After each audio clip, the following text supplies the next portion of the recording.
శ్రీమాత్రే నమః.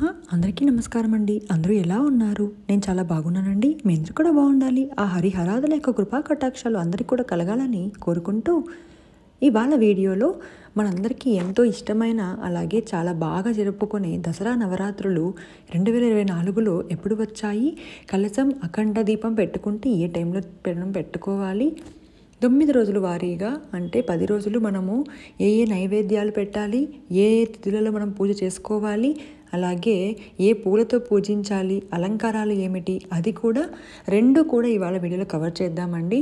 విజయవాడ కనకదుర్గ అమ్మవారు, అలాగే ఇంకొక శక్తిపీఠమైన శ్రీశైలం భ్రమరాంబికాదేవి అమ్మవారు, ఈ రెండు కూడా నేను చెప్తూ అలాగే నైవేద్యాలు, పూజా విధానము, అలాగే పూజా సమయాలు ఇవన్నీ కూడా తెలుసుకుందామండి. ఇక్కడ చూపిస్తున్న వీడియోలో ఈ పెట్టిన ఫొటోసు అలాగే పూజ కూడా నేను పూజ చెయ్యట్లేదండి, కేవలం ఒక అవగాహన కోసం మాత్రమే ఇలా చూపిస్తున్నాను. మనకు అక్టోబర్ 3 గురువారం నుంచి అక్టోబర్ 12 శనివారం వరకు కూడా మనకి దసరా నవరాత్రులు ఉన్నాయి.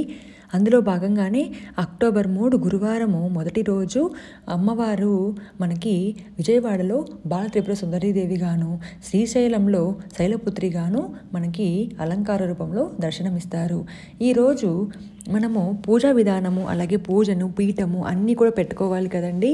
అంటే పూజ చేసుకోవాలి, దాంతోపాటుగా అఖండ దీపం పెట్టే వాళ్ళు ఉంటారు. అలాంటి వారు కూడా అఖండ దీపం పెట్టుకోవాలి, కలశం పెట్టుకోవాలి అన్నవాళ్ళు ఉదయం 5:23 నుంచి 9:05 లోపు పూజ చేసుకోవాలి. ఆ తర్వాత మనకి కులిక సమయం వస్తుంది. ఆ తర్వాత మీరు ఆ టైంలో చేయలేని వాళ్ళు 10:40 నుంచి 11:45 లోపు కలశం అఖండ దీపం అలాంటివి పీఠం అన్నీ కూడా పెట్టుకోవాలి.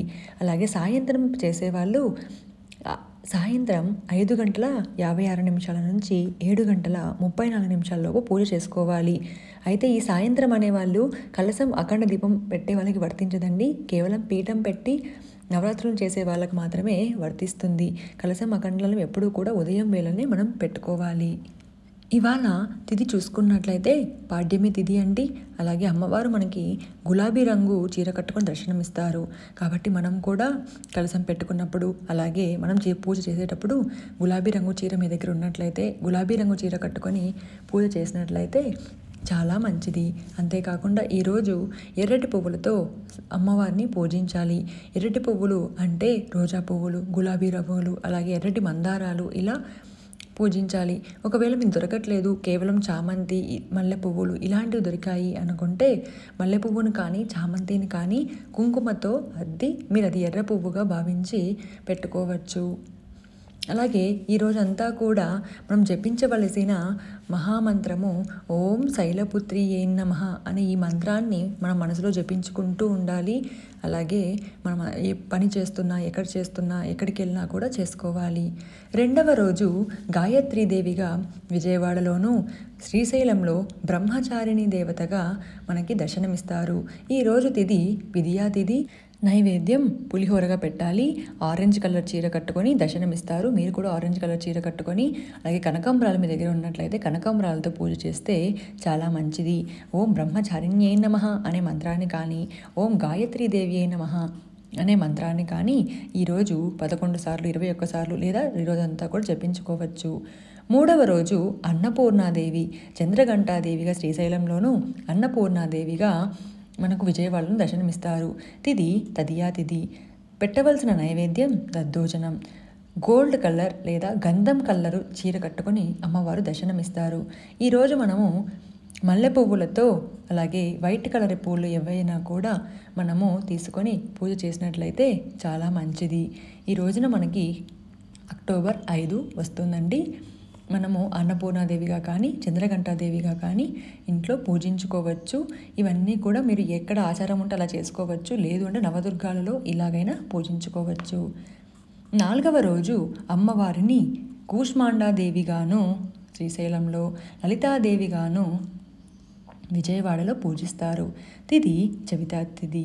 చవితి తిథి అయితే మనము నైవేద్యం పెట్టవలసినవి బెల్లం పరమాన్నం, అలాగే పానకం వడపప్పు. ఈ పానకం వడపప్పు అనేది ప్రతిరోజు కూడా మనం కొద్దిగా మనం పూజలో పెట్టాలి.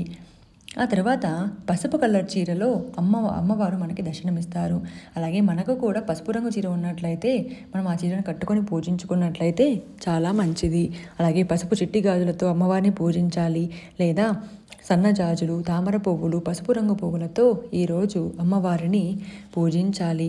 5వ రోజు అక్టోబర్ 7 అమ్మవారు మనకి మహాచండిగా విజయవాడలోను, స్కందమాతగా శ్రీశైలంలోనూ దర్శనమిస్తారు. తిది పంచమి తిది. అలాగే పెట్టవలసిన నైవేద్యం పులిహోర.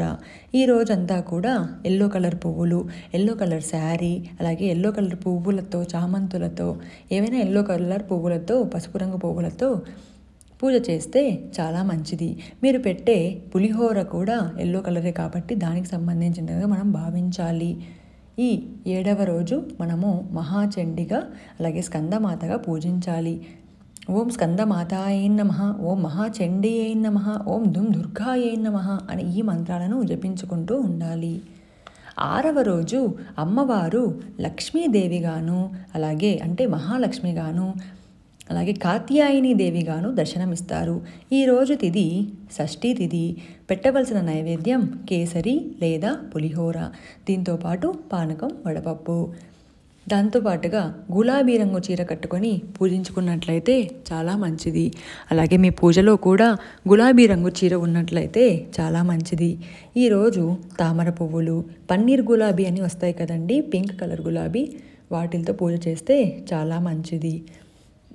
ఈరోజు అమ్మవారి దగ్గర మీరు నిమ్మకాయలు పెట్టి ఉంటే ఆ నిమ్మకాయలను తీసేసి మామూలుగా పూజించుకోవాలి. 7వ రోజు అక్టోబర్ 9 సరస్వతీదేవిగాను, అలాగే కాళరాత్రిగాను మనము జరుపుకోవాలి.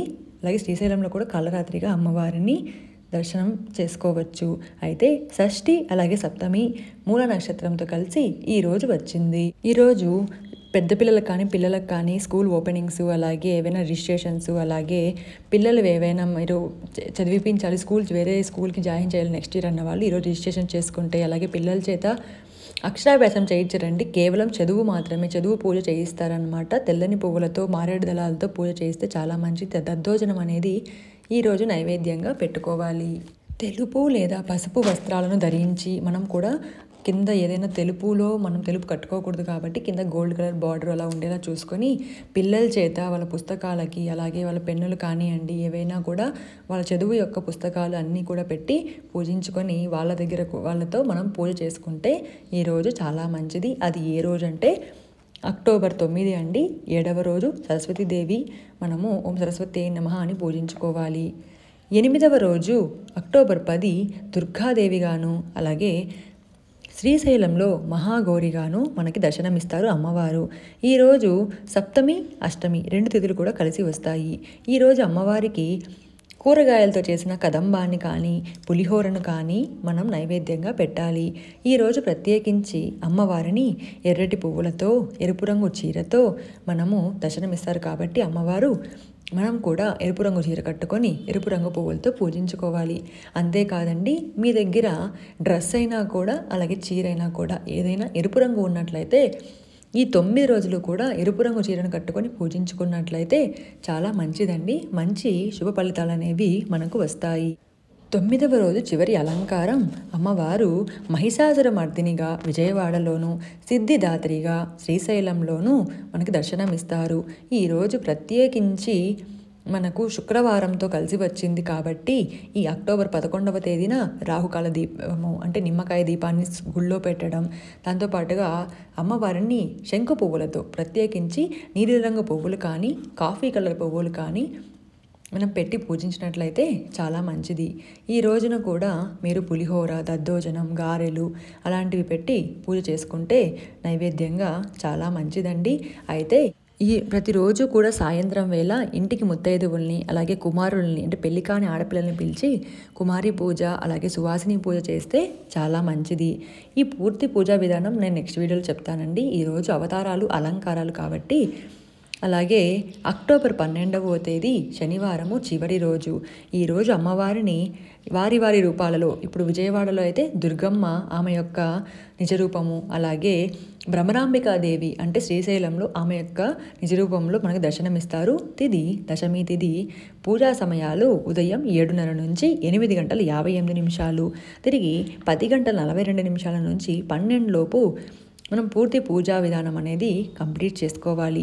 నైవేద్యంగా ఏం పెట్టాలి అంటే మహా నైవేద్యం అంటే మనం ఇంట్లో ఈ రోజున ఏమేమి చేసుకుంటామో అన్నము, పప్పు, గారెలు, పులిహోర అన్నీ కూడా మనం ఒక పండగకి అన్నీ చేస్తాం కదండి. అలా అన్నీ చేసి అమ్మవారికి పెట్టాలి. ప్రత్యేకించి ఆకుపచ్చ రంగుని ఈరోజు మనం ధరించినట్లయితే చాలా మంచిది. అలాగే అమ్మవారికి మరువ పత్రాలతో అంటే మరువలతో, అలాగే రెడ్ కలర్ పువ్వులతో కానీ ఏవైనా సువాసన పువ్వులు, మల్లెలు, జాజులు, విరజాజులు, సెంటు జాజులు వీటితో కానీ పూజ చేయవచ్చు. ఈ రోజునే సెమీ పూజ అనేది చేయాలి కదండి. ఆ సెమీ పూజ సాయంత్రం 5 నుంచి 6:30 లోపు చేసి ఆ జమ్మి చెట్టుకి మనం పూజించుకోవాలి. ఆ తర్వాత ఆ జమ్మి ఆకుల్ని కొద్దిగా తీసుకొని వచ్చి మన పెద్దలు ఉంటారు కదా మన ఇంట్లో, వారి దగ్గర ఆశీర్వాదం తీసుకోవాలి. దీన్నే బంగారం అని కూడా అంటారు. అయితే మధ్యలో ఆటంకం వస్తే ఏం చేయాలి అంటే, మీకు కనుక ఆటంకం ఖచ్చితంగా వస్తుంది అంటే పీరియడ్ కానీ లేకుంటే ఊరికి వెళ్ళాల్సి, హాలిడేస్ కదండి పిల్లలకి అందరికీ, ఊరికి వెళ్ళాల్సి వస్తుంది మధ్యలో అనిపిస్తే ప్లీజ్ దయచేసి అఖండ దీపము కలశము పెట్టకండి. మామూలుగా ఎన్ని రోజులు వీలైతే అన్ని రోజులు పూజ చేసుకోండి. లేదు మేము చేయగలము అంటే నేను చెప్పిన ఈ అక్టోబర్ 3వ తేదీన ఉదయాన్నే కలశం అఖండ దీపం పెట్టుకోండి. అఖండ దీపం పెట్టినా పెట్టకపోయినా ఈ పూజలు చేసుకున్నా కూడా మనం మంచి మనసుతో అమ్మవారిని సంకల్పించుకుంటే అన్నీ కూడా నెరవేరుతాయి. అలాగే ఉద్యాపన అనేది కూడా అక్టోబర్ 12 శ్రవణ నక్షత్రం వెళ్ళేలోపు అమ్మవారిని కదిలించి ఆ తర్వాత మీరు పూర్తి పీఠాన్ని అంటే శుద్ధి చేసుకోవచ్చు. అలాగే ఇక్కడ నేను మీకు చూపిస్తున్న ఈ ఫోటో ఫ్రేమ్స్ అన్నీ కూడా కార్డ్బోర్డ్ పైన చక్కగా రిమూవబుల్ అండి, అన్నీ కూడా చాలా చక్కగా అయితే ఉన్నాయి కదా. మీకు ఇలా నచ్చాయి ఎందుకంటే ఒక రూపంలో అమ్మవారిని తలుచుకొని మనం మంత్రం చెప్పినా కూడా పూజ చేసినా కూడా పూర్తి ఫలితం అనేది మనకి లభిస్తుంది. దానికోసం మీకు అలాంటివి కావాలి అనిపిస్తే ఇక్కడ నేను ఒక నెంబర్ అనేది షేర్ చేస్తాను, దానికి మీరు వాట్సాప్ చేయండి. దీని కాస్ట్ వచ్చేసి 650 రూపీస్ అండి, విత్ షిప్పింగ్ అనమాట. మీరు తొందరగా చేస్తే, ఎందుకంటే ఒక 5-6 డేస్ పడుతుంది కదా మీకు కొరియర్ చేయడానికి, తొందరగా అనేవి వస్తాయి. అంతేకాకుండా నేను చెప్పిన ఈ డీటెయిల్స్ అలాగే సమాచారం మీకు నచ్చింది అనుకుంటున్నాను. ఈజీగా అర్థమయ్యేలా ప్రతి ఒక్కటి చూపించాను అనుకుంటున్నాను.